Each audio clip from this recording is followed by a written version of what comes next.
Olá! Hoje a gente vai conversar sobre uma ideia que está bem no coração da teologia, a de que a salvação não começa com a gente procurando Deus, mas, na verdade, com Deus nos procurando. Antes de qualquer passo nosso, existe um chamado, um convite cheio de graça. Vamos entender melhor como isso funciona? Para começar, vamos direto ao ponto com uma pergunta fundamental: onde é que a salvação começa? De verdade. Olha, se a gente for pela intuição, a resposta parece óbvia. Começa com a nossa busca por Deus, certo? Mas a teologia nos apresenta uma perspectiva bem diferente e até surpreendente. E aqui a gente vê essa diferença de um jeito bem claro. De um lado, o que a gente costuma pensar, começa comigo procurando Deus. Mas do outro lado, a visão teológica que vira o jogo é uma iniciativa divina. Tudo começa com Deus vindo ao nosso encontro primeiro. Vamos aprofundar isso no nosso primeiro ponto. A ideia de que a salvação, na sua essência, na sua origem, é uma iniciativa de Deus.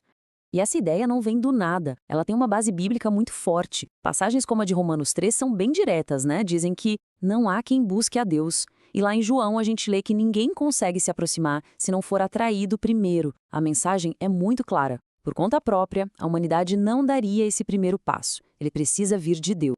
John Wesley resumiu isso de um jeito perfeito. Ele disse: não amamos a Deus primeiro.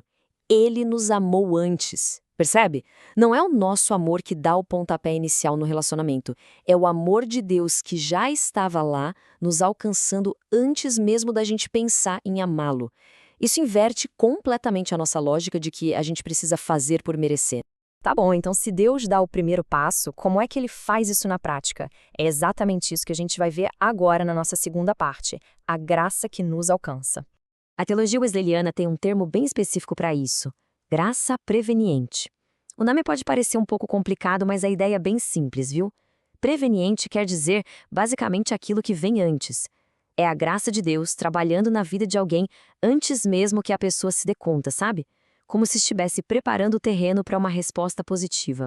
E como essa graça funciona? Bom, não é uma coisa passiva, é uma ação do Espírito Santo, sabe? Tocando o coração, a mente, trazendo uma consciência da nossa situação, da nossa necessidade e fazendo um convite amoroso para a gente mudar de rumo.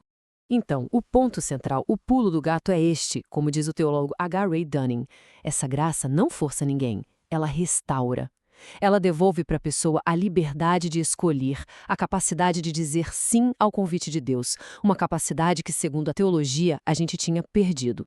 E essa restauração da nossa capacidade de escolha nos leva naturalmente ao nosso próximo ponto: o despertar da consciência. E aqui tem uma distinção que é, olha, fundamental. Quando o Espírito Santo nos convence de algo, o objetivo não é esmagar a gente com culpa. Não é uma sentença de condenação, é uma revelação. Pensa assim, é como acender uma luz num quarto que estava escuro. De repente, a gente consegue ver as coisas como elas realmente são. E só aí uma mudança se torna possível. Essa metáfora do Wesley é muito poderosa. O Espírito fere para curar. É aquele desconforto necessário, sabe? Como o de um médico que precisa fazer um procedimento para trazer a cura. É um ato de amor, de cuidado, não de punição. Ok, mas para quem é esse chamado? Será que é só para um grupo seleto de pessoas? A teologia de Wesley tem uma resposta bem clara para isso. E é o que a gente vai ver agora no nosso quarto ponto: um chamado para todos. A resposta é direta. A graça é universal. O chamado de Deus se estende a todas as pessoas, sem nenhuma exceção. O ponto é que, embora o chamado seja para todo mundo, a resposta a esse chamado é uma coisa profundamente pessoal.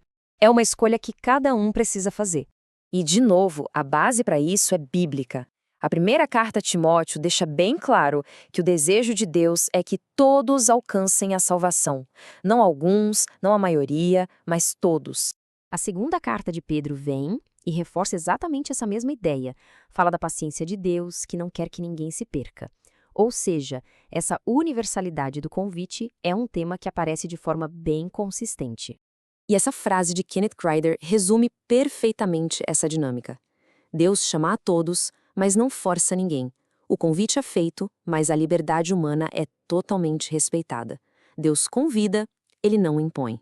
O que nos leva, de forma bem lógica, à nossa quinta parte: o que cabe ao ser humano nessa história toda, a resposta que é necessária.